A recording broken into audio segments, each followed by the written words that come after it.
People come to you and say, I want to grow a business, I should hire a sales rep. And I've never heard two sentences that are less connected to each other. Welcome back to Revenue Remix. I'm your host, Summer Poletti, founder of Rise of Us, where we help prevent or solve stalled revenue. And today I have a mini panel. Now, this is a little different. I have a lot of conversations with founders and go-to-market leaders, and there's common threads sometimes. So this is a peek into the real conversations that I have in between recording the show. Joining me again are JMS, founder of HireWith, which is the Indeed for the Oh, HCM industry, and Sean Parnell, founder of Innovaxis, the marketer who creates demand based on content your buyers actually care about. Welcome back, guys. okay, so yeah, hi. Glad to be here. Me too. So this conversation has been on my mind for about a month now, and I'm glad we finally had time on all of our calendars to put it down. Let me take you all back. Right before the holidays, I met with both JMS and Sean on the same day and had almost the same conversation. It was my last day working before I took about 2 weeks off at the end of December, and it just kind of stuck with me. And I wondered, like, what do I do about that? Because I'm a storyteller at heart, so I knew there was something there. Then I decided that we had to explore the topic a little more and, of course, record it because I know that these two are going to come with some valuable lessons for the audience. The topic was, what happens when founders or owners hire sales talent too soon? And I know that that's on a lot of people's minds. We're going to grow in 2020. So we got to hire a salesperson. So today we're going to explore why founders think it's a good idea, why it actually is a good idea to hire sales talent. I mean, I am a sales leader. Hello. What can go wrong if you pull the trigger too soon? And what it looks like to have everything in place for that hire to succeed so that we don't just complain into the void and beat up the audience. I'm going to start by saying that this is grounded in solid leadership. What I see are founders who have successful companies and they've gotten to a point where if they want to grow past a lifestyle business, they know they can't do it alone anymore. And since most founders don't have a sales background, they naturally want to hire in some sales talent to take things to the next level. So did I get that part right, guys? I'm seeing nods. If you're not watching on YouTube, there's nodding. So it makes sense. But here's where I see things go sideways. They hire a solid salesperson with a big network and maybe experience from a larger competitor. And since the founder lacks a sales background, they put the onus on the salesperson to build out the program, figure it out because they're the expert, bring over their network. I could talk all day about what happens there, but I'm going to let you guys take the floor now. I'm going to start with you, JMS. When founders reach out to you and they say, I'm going to hire my first salesperson, what is usually going on with the business right then? And what gives you a little desire to pause? Or what Yeah, makes you nervous? I have to say, at the moment, when someone calls me and says, JMS, I really need a salesperson, it's kind of my greatest fear because half the time the answer is no, you need a sales process. You don't need a salesperson. There's this, I think, a misconception that you can hire like the right salesperson and give them nothing and they will somehow be successful if you hired the right person. And if you put a good salesperson into a bad sales process, and they fail, it's not your fault, it's the employee's fault. And as someone who has to do a refund when a salesperson doesn't last, that's a real financial hardship for me. So yeah, that's my instinct on this. And I will say too, one thing that we haven't talked a lot about is I'm in the process of launching this launch lab, which is all about helping payroll bureaus kind of get off of the ground. And a lot of this has come from talking to people that are trying to build sales departments and then someone leaving and saying, forget this, I'm going to start my own payroll company. And over again, I would say all of my clients tend to be grouped into two groups: payroll companies that are started by sales, like sales folks, and they already have that sales instinct. And then all of these founders that came to the payroll industry specifically from like accounting or banking or some tangential insurance thing. And they got dragged into the payroll and PEO industry on accident. And those people tend to struggle with building a sales department more than the folks who come from the sales side of the organization. So it just depends on the audience in terms of where they're coming from. But I don't know. You said something a minute ago, which was that you said earlier that most founders don't have sales experience. At least in my tiny narrow slice of the world, it's more like a 50-50 split, you know? That doesn't mean they're good at hiring salespeople. And then I'll say, just because you've worked as a hotshot salesperson does not mean you're a good sales leader. I rarely see people who succeed in both lanes. I will admit, I am a kick-ass sales leader and I suck at sales. So there's that. So Sean, why don't you give your perspective on that before we riff a little bit more? What were we talking about back in December? Sorry. Yeah, well, I see two interesting sides. One is the owner that wants to grow and thinks that hiring a salesperson makes sense. And like you said, it can make a lot of sense, but without strategy, process, skills to coach them, they throw them in the deep end of the pool, sink or swim, and it's usually sink. And then I've seen it from the other side where, and I actually had two friends come to mind that uh, will go from job to job and sink each time, but have a lot of experience.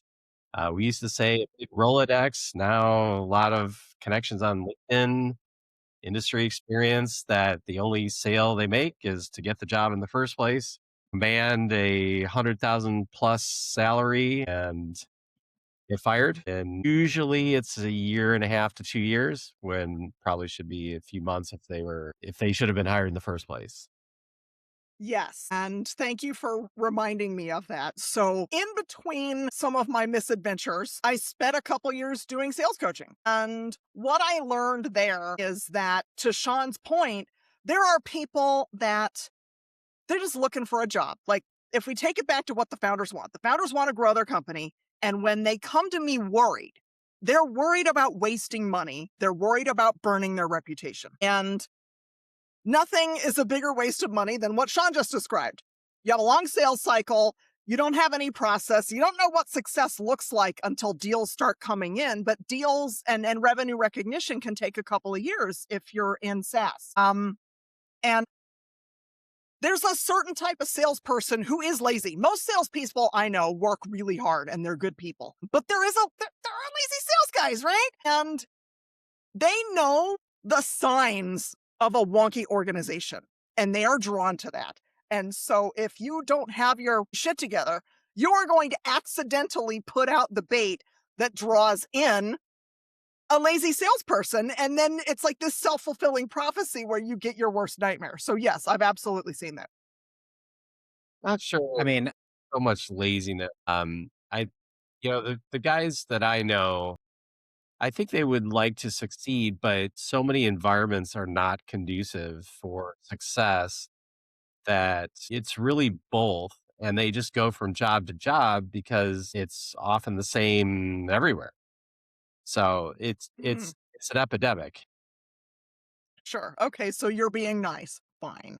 well, I have to back up Sean on this. I don't actually believe that lazy salespeople exist. And I know that might be a little controversial, but here's what I mean. I think you have misguided salespeople. Because if you were truly a lazy salesperson, you wouldn't do the bare minimum. You would just deceive. You're either a liar or you're doing a job that's not giving you the result you want. Nobody gets into a sales job with the idea that, hey, I can't wait to get fired in 6 months and do this again. Like, it's not fun for the sales rep either. And so, I think about, when I was a Paylocity sales rep, I was a top rep on my team, and we had hired a new sales guy on the other side of my state. And at the time, we had so few employees that I was like the closest physical person who knew what we were doing. And they said, okay, this guy's been in the job for like 6 months. The new guy is completely whiffing it. He's missing all of his numbers. John Mason Smith, go talk to him, right? So I go over there. I have lunch with him, and I sit down and I say, okay, how have you been? What's your day been like? And he's like, man, I've just been pounding the phones all day and I can't get any appointments. And I said, okay, well, walk me through your process. What are you doing? And he says, well, first I look up, I get the spreadsheet of names, and then I look up the first company and I go to their website and I figure out who the board of directors are. And then I figured out what school their kids go to. And then I look up to see if I have any friends on the board of that school. And then I do this. And I do all this research and I figure out what systems are currently on. And then I called and nobody answered. And it's like, okay, dude, how many calls did you make today? And it's like, we were Yeah. expected as a sales team to spend every Thursday doing telemarketing, and the expected number of calls was 100, not 10. And so was this guy lazy? No, I think he was working his ass off, but he was Misguided. misdirected. Sure, Yeah. sure. Yeah. And that's Well, common. I've seen some lazy folks, but what we can say is that sometimes they just don't know what to do. Yeah. And I don't want to go too much on a tangent, but when I see problems in sales, it's two things. It's not enough volume or the messaging is wrong and it doesn't resonate. It's always one of those two. Maybe it's a little of both. But yeah, when you're calling, what are you saying? When you're emailing, what's it say? So yeah, and this is why I love AI on our little tangent. We're helping speed up the research and the admin time so that they can spend more time doing things that actually move the needle. So we've So, talked a little. Go well, ahead. hold on a second, Summer. Just I Eh. think there's an important point there. Why did JMS discover that and not this guy's boss? This guy's boss Ooh, wasn't hey. here. Well, because sometimes the He was sales 12 leader states is the away. problem. We Yeah. at some point we have to talk about KPIs. We have to talk about it, right? Sure. And to Yeah. Sean's point, how do you measure? You can't Manage. fix what you don't see. Well, and this is what I'm talking about with throwing them in the deep end. You know, there's they're not even throwing a life preserver. You know, Well, Yes. I mean, the thing I think I talk to all these people that are hiring their first salesperson, first salesperson or sales team, and it's an ROI question every time. Because every time I work with anyone making a hire, the question is, will this hire return more value than the expense it's going to take for me to bring this person on, or do they have the potential to do that? And with salespeople in particular, they look at the value that that salesperson was delivering at their prior organization, but they don't see the investment, right? So they're just looking at one half of the formula. And their instinct as founders is to say, well, how do I improve the ROI on this hire? I reduce my investment as much as possible and put more emphasis on they're supposed to be a return machine, right? They're an R machine, not an I machine. And the end result is, they deprive that person of the resources that were required to make them successful in the Yeah. first place. Hmm. Yeah. Yeah. Well, that's why I have a marketer right here, is because if I go into an organization and I see, so I get brought in a little later than you, JMS. Like, you're like, help me find the salesperson, and they're like, help me coach the salesperson, right? But like, if I go in and I see marketing that is fluff and it talks about features and benefits, or God forbid, maybe even worse, like they're like, I don't believe in marketing. The salesperson just needs to go out and make some calls. Like, I know that they're going to fail because they were a rock star at ADP, because ADP spends gajillions of dollars on advertising and marketing. And one guy with a business card that like has a logo no one's heard of, knocking on doors or calling, like it's not going to return. So I like that you took I like how you framed that. That's going to be a good clip on YouTube. So thank you for that little gift there. All right, Happy to Sean, do it. as the marketer in the room, why don't you give us your take on that? well, I hate cold calling. Just put that out Me there. too. I mean, I think in the old days, 1 in 100 was a good success rate. I think it's even worse today. So often, so what business owners want is growth. And so they get ideas. Hire a salesperson. Maybe it's hire a marketing agency. And then they don't even know how to find a good fit for them. It fails. And then they think that doesn't work. So there's some introspection that's needed. What do you not know? Why are you getting it wrong?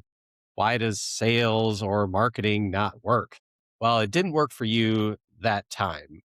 And it's often because the the owner, or whoever's hiring these people, isn't skilled at doing so. So then they find somebody, they throw them in the deep end, it fails, and then they think that doesn't work. I've got to do something else. So part of it is, well, what am I doing wrong? Which is really important to look at. And then That's what hard, by the way. it is, and it's not fun, but it's so important. I've had to do it numerous times, and something good has always come out of it. But also, they might be thinking about their success to that point. And as we all know, what got you here may not get you there. So, how they were successful, they might expect a sales rep to do the same, but they're just different people to say the least, let alone skills, personality, time, how the market has changed, all of that. So, which is why it's so important to take a step back, look at what you want to achieve and what's the strategy to get there. And I think that if you're not an expert in these areas, sales and marketing as well, then you need to work with people who are experts to help you. Otherwise, you're just you're throwing spaghetti against the wall to see what sticks, and that's why there's such just epic degrees of failure in sales. It's almost as bad in marketing. Maybe a little bit better, but sales is just harder, especially if you just have no support, no process, no coaching. I mean, you know, uh, often the best salesperson is then promoted to sales manager, and that's a just completely different skill set. You talk about you touched on that summer early on, and it's just different. That's why I'm just shocked that JMS was called upon to mentor this sales guy, which I'm glad at least there was that versus Yes. just firing this guy. But Yeah. it He got just fired later. I'm not surprised, but it's just symptomatic of, well, there's no management or coaching, training, process, strategy at all in that instance and so many others. Well, that happens when that sales leader gets promoted because they'll figure out how to be a sales leader. They don't. When I think about a sales organization or when I think about the way that business flows into any revenue machine, right? It's really only two things you can change, which is how much is coming in at the top of the funnel and then how much is coming out the bottom of the funnel. And I think a lot of people lose sight of that. And so what they're not doing is they're looking at where the problem is. You'll have a sales rep who's bringing in tons of leads and then you're losing those leads. They're not converting to opportunities. And they're like, wow, the sales guy sucks. Or you'll have the opposite problem where sales guys closing deals, but it has nothing to work with. Nothing is organically coming to them. All the opportunities are going to the big marketing machines from their competitors. And they're like, wow, why can't this guy set appointments? And I said this earlier that we got to talk about KPIs, but if you don't have some kind of consistent measurement device that's saying, okay, here's a baseline for what we know will lead to success, well, then it's not shocking that there's failure on the other side of that. So I have a passion for KPIs, at least in sales. That's okay. I do what gets measured gets improved. And I always tell people when they're like, "Oh, I need a marketing plan. We need to do a sales campaign." It's like, okay, hold on. What is the point of this in the first place? Like, what is the objective? What is the goal? And you better not tell me increase revenue. Like, it has to be a it has to be measurable because at the end of the day, when we're like, "Ooh, we worked really hard, high five," like, but did we do the thing or not? Yeah. What I do don't you Well, know. want sales. more?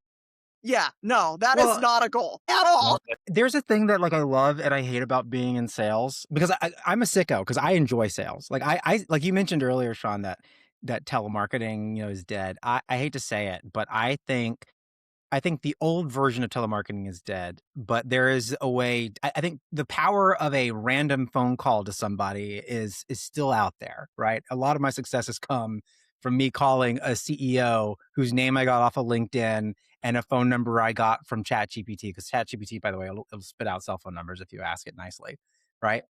So I say that, but there's this mentality. I think that what I mentioned this KPIs thing, like my brain hates it when someone's sitting here going like, "Hey, I don't know how to tell whether or not we're successful." And it's like, well, how many you can work your way backwards from the finish line. You can work and say, "Okay, I need to hit this much in revenue. This is my average sale. This is how many appointments a sales rep has to run before they get a sale. This is how many calls they have to make until they get an appointment." You can literally Excel this thing out and have a formula to success, and people just don't bother to do it, you know? Yes, it's one of the 7 habits. I'm not gonna look through my bookshelf, but it's over here. It's start with the end in mind, and then you just use data to back into that number, and then you can really easily tell what exactly that salesperson should be doing every single day, every single week. Make their targets measurable, make their goal measurable, watch their activities every day, and you can know whether they're on pace to hit their goals or not. Yes. Well, it starts with strategy. My favorite is the Merlin principle. Merlin, who lived his life backwards, started at the end and worked backwards. So without goals that are measurable, it's hard to be successful. And then what people often, I think GMS was talking about this, where it's leading indicators versus lagging indicators. And I think some of the most important KPIs are the leading indicators. And, he's talking about even if it's just wrote sales activity, how many calls, what happened and how many of those calls led to a meeting, which led to a quote, which led to or something between a quote and the sale. That's I could talk for hours about monetizing the discovery process, but maybe that's another panel. I'm Something doing that now. something between the initial consultation and sale that's Yeah. often needed, especially for bigger ticket sales. So I think that, yeah, a lot of owners and leaders don't put time in to what can we measure on the leading indicators, because the meetings, the quotes, the sales are all lagging indicators. And this is where marketing comes in. When you have effective marketing, then there is, you know, in our world, it starts with keyword rankings and visibility and search prompts with ChatGPT and traffic to your website and time on the site and bounce rate and then leads. But then also there are different kinds of leads. Is it a gated download, or is it somebody saying I need help on a contact form, or somebody expressing some interest in something between that consultation and sale? Like we have a marketing audit and planning process where before we get into a custom marketing program, it's what's going on. So it's deep dive due diligence that in some form or other, most companies that have, that's not selling a commoditized product or service have the ability to provide, but haven't and might be doing that for free. So, but anyway, just from all that, if you remember one thing is, it's measuring what are the leading indicators in your business that lead to a conversation that could lead to a sale, and measuring that in addition to, because measuring the lagging indicators, if you're just measuring that, yeah, you're going to be disappointed because you're not measuring the things that lead to sales and more. Yeah, and that's super important when you have your first outbound salesperson. So when we're talking about a founder building their company, it's a lot of relationships and it's people they know. It could be through their networking groups, it could be at church. And a lot of the people that come into the business, they know the founder or the owner, whatever they choose to call themselves. And then when they're transitioning to an outbound salesperson, there is not that instant trust. Like, I go to church with this guy, I'm going to bring my sandwich shop to his payroll company. Like, that doesn't exist when there's the new salesperson. And so even whatever you're measuring, it's going to look totally different. People come to me and they're like, I have an 80% close rate. And it's like, okay, that's great. Your salesperson is not going to have an 80% close rate. Oh, I close deals in days. Okay, great. He's going to take months. So a lot of it is just, you have to have some of those leading indicators, because you could have a good salesperson and even a good process, and you could still think they suck because they're not getting the results that you, the founder, gets. There's a certain gravitas talking to the founder. Everybody wants to talk to the owner of the business. Nobody wants to talk to Joe Sales Guy, right? So yeah, it's totally different. So I want to pivot to what good looks like so that we can give people some nice little meaty nuggets. And then, of course, my process will be to put links in, you know, so that people can find you guys. So let's see. I'm going to start with you, Sean. So somebody comes in and they're like, hey, I want to grow my business. I want to get more leads. And they're working with you. And then they start having that I need a sales guy conversation, or maybe you even tell them, like, what are you going to do with these leads? You probably need a sales guy. What does good look like to where you know in your heart that this is going to actually work? Well, first, I've only had that conversation a million times, give or take a million. where, yeah, they want to grow the business and they really don't know how. They get the sense that marketing could help them, maybe sales. So anyhow, what's really important is to understand their situation and for them to be introspective and why. Well, first of all, to realize that what got them here may not get them there. So if we're talking, that's a good sign that they're looking for something new. Mm, what the conversations I have are, okay, you want leads, and if we believe that those could be generated, then it's, the first problem is generating the leads. The second problem is converting them into sales. So what good looks like is to really take a look at their existing process, and especially through the filter of, if it's not the owner or founder talking with prospects, what does that look like? Which is going to be very difficult for the founder or owner to realize. So it's really important to work with somebody like yourself, Summer, where say what does that look like? Because the owner or founder isn't going to have most likely isn't going to have experience having done that before. So how can you be successful if you've never done it before? You want to work with, somebody who can guide you. So it's really to look at how you're going to engage with prospects in a way that's going to increase the possibility of success. And then what is it going to take? What are the skills needed, experience needed to find somebody to do that? How do you compensate them?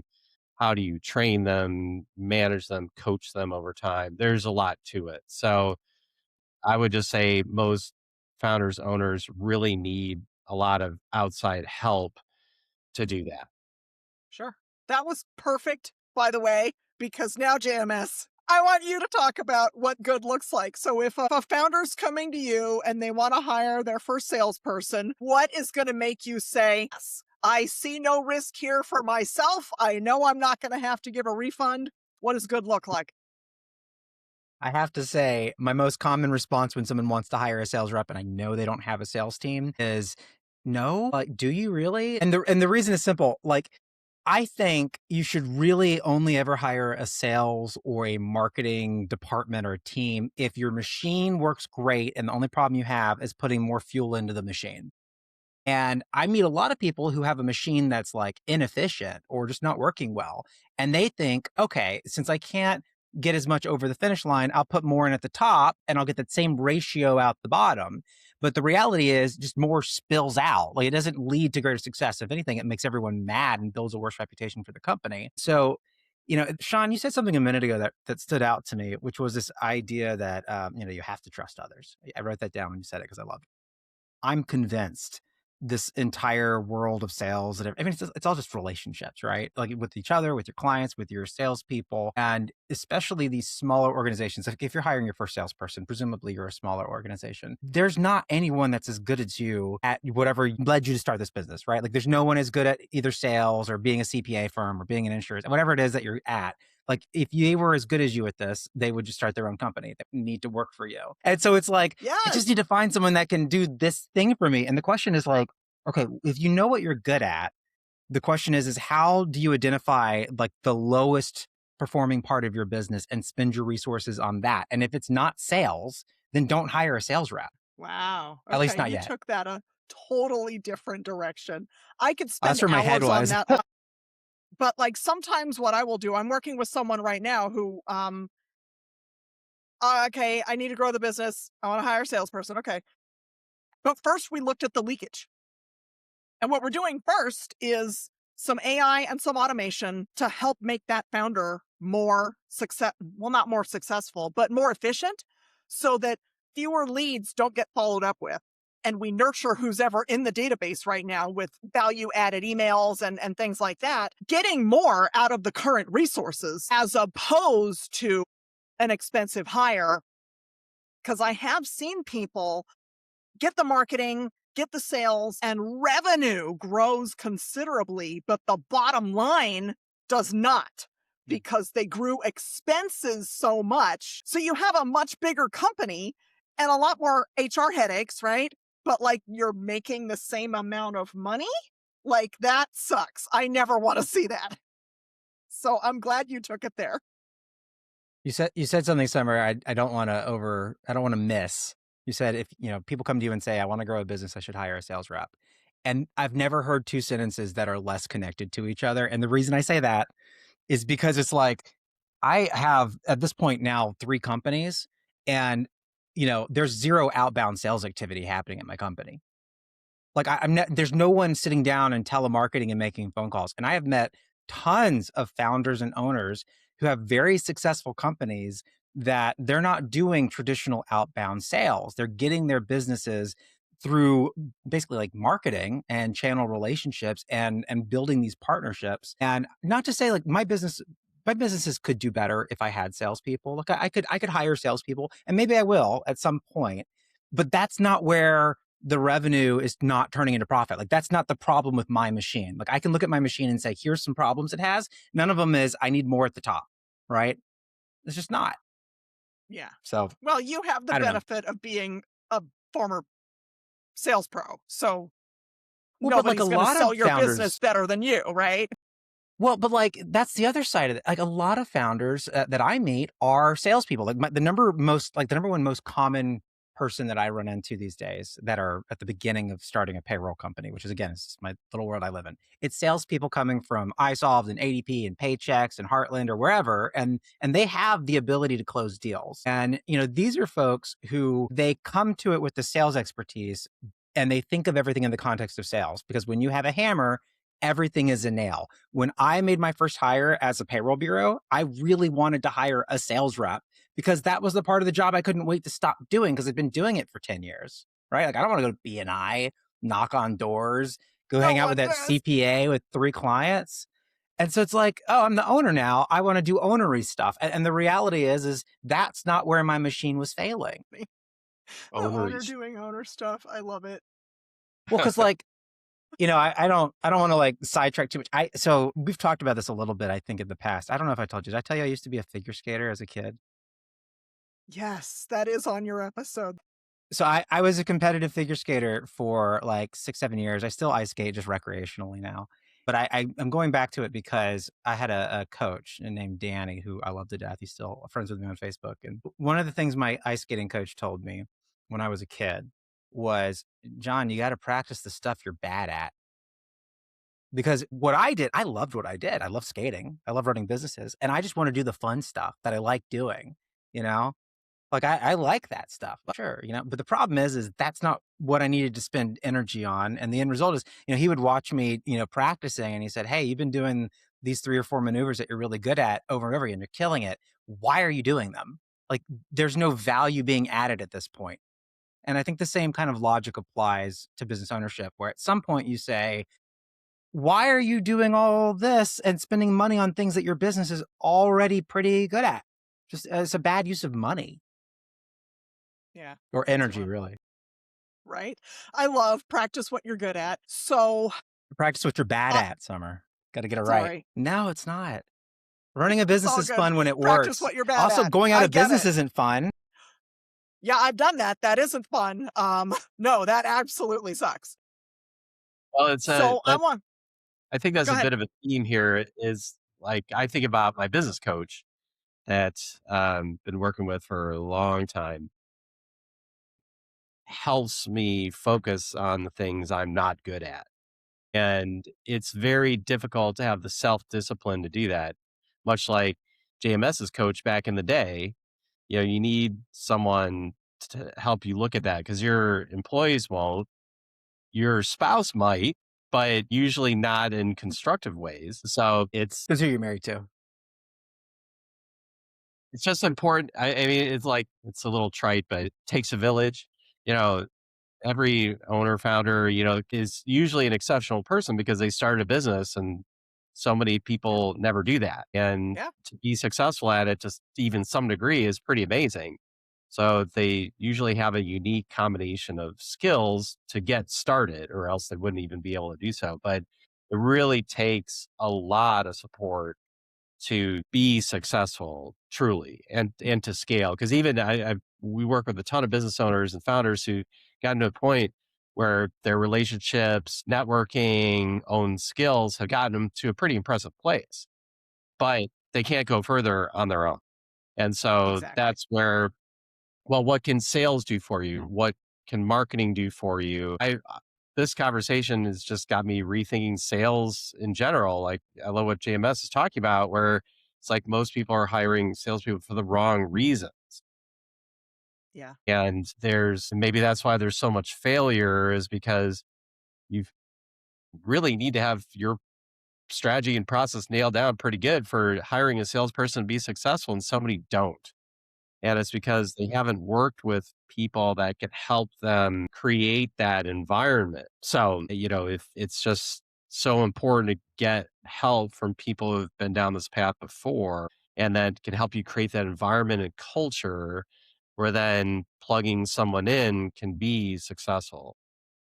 Yeah, Hey, for sure. Sean, have you ever heard of a pre-mortem? Ooh, I You know like what I'm talking about? this. Please tell. Maybe not Well, those so terms. this yeah, this is something I picked this up from someone else and I love it. So everyone knows of a postmortem, right? You have a project and you say, okay, team, why did this project fail? And a really healthy exercise that I hate to do, and I force myself to do it every now and again, is I sit down, and usually when I say sit down, I lie. I'm standing in the shower and it's like 9 o'clock at night and my kids just went to bed. And what I'm doing is I'm going, okay, let me think. It's 6 months from now, and this thing I launched has failed. It is gone. I'm shutting it down. What are all the things I did? Why did it fail? Like, I'm just imagining 6 months from now. Tell me all the things and I'm just talking to myself. And every time I come out of the shower and I have to like run to my phone and get to my little like to do list app so I can write down, I need to do this, this, and this. Because my best ideas come to me when I'm in the shower. But like, why don't like people are so scared to even think about failure that they wait until the failure has happened Yeah. to try to figure out why it went wrong. And there's no reason to do that. You could probably guess why it's going to fail. Like, just use your imagination and maybe it'll help you see it from a different light. Again, pre-mortem. And by the way, yeah, I have lots of emotions on this one. I like that I idea. It love reminds me that. of something, to take it a little further. I discovered that the 10th man concept, watching World War Z of all things, because in the movie, they found that Israel had successfully protected itself from the zombie apocalypse. And they were wondering why. And it was because the 10th man challenged the consensus of the other nine, saying, maybe it is a zombie apocalypse and we should protect ourselves. So that's also an aspect of this, not just pre-mortem, but you can talk yourself into just about anything, especially if you're an owner or founder. You're good at talking people into things. Well, you could talk yourself into things as well. So that hence the need for, if not a business coach, somebody to really help you in your strategic thinking. Do the pre-mortem, think, what am I missing? What's in my blind spot? Those are critically important things, because that's what can take businesses down, is something in your blind spot, something you've talked yourself into, not just a bad sales hire, but just a bad strategy.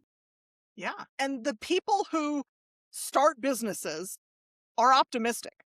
Why on earth would you put your own money or investor money, either way? Why would you start a business if you didn't think you could succeed? So we're dealing with people who are probably significantly more optimistic than your average person. And yes, you have to check that optimism. And what I will say is that if you don't have the money for a business coach, you can ask your AI assistant.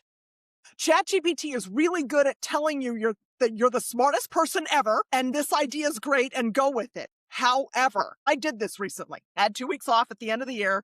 I went inward and I did a bunch of planning. And at the end of the plan, I was like, fucking hey, like this plan is rock solid. And then I went back and I asked both Claude and ChatGPT, what derails this plan?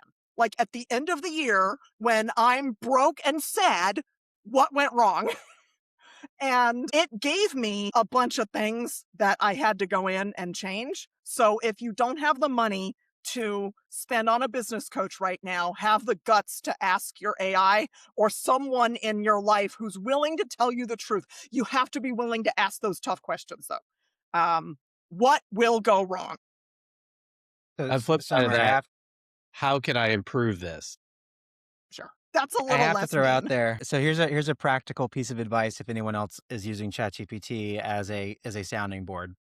If Mhm. you click on your profile in ChatGPT and go to personalization, you can give it a custom set of instructions. And I'm going to read you the ones I have written in mine right now because I pulled it up here. Custom instructions: never use M dashes because everyone that sees the M dashes knows it's AI.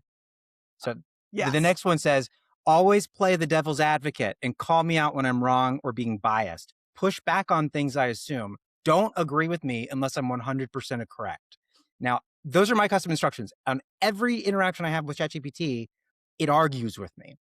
And this, you know why this, what's great about this is it has saved my wife so much stress because she looked at me and said, JMS, you got to stop. Like every time you bounce an idea off me, you start saying, you start arguing with whatever my feedback is. And it's like the arguing helps me. Like having someone to bounce ideas off of means it has to bounce back at me. And Of I course. will say, I actually dread going to ChatGPT sometimes because I know it's just gonna be sassy because I trained it to be sassy. I have its enthusiasm set to minimum. So it's not like, Love it. hey, you're doing great Yeah. today. I get in there and it's like, that's a terrible idea. And I tell you, the feedback is infinitely better than before I It changed those custom is. instructions. Yes, it is. Claude told me recently that I was being manic, and it told me my idea was terrible and I was being manic because I tend to get a little. So I have an anti-manic setting in my Claude project, and it was like, you need like all caps, full stop. You're being manic right now. Walk away from the computer. And I was like, wow. So yes, That's but it shocking. takes guts to do what you did, to tell a bot to argue with you. Takes I more mean, guts to like, do you keep want to going feel after good your or do you wife want to with run a business good stuff, business? having her going crazy. That's great. I didn't know it because the effusive praise. It's like I don't need that. Yuck. I mean, Yeah, I of do, course. but just not from ChatGPT. Everyone, all of my clients that listen to this, remember that profusive praise. I love it. That was a good nugget. This was great. Okay, so I'm going to wrap it up because I know we all have a hard stop. We cover like this whole thing where there was people I talked to more frequently and less structure was fun because you guys came with all sorts of stuff I didn't know we were going to talk about today. So I hope the audience likes it. This was great. I appreciate the openness and I look forward to our next chat. Maybe we'll do this again. So thank you for joining me. And for those of you listening in the car or the gym, I appreciate you too. Find us on YouTube or wherever you get your podcasts. And I will see you all next week.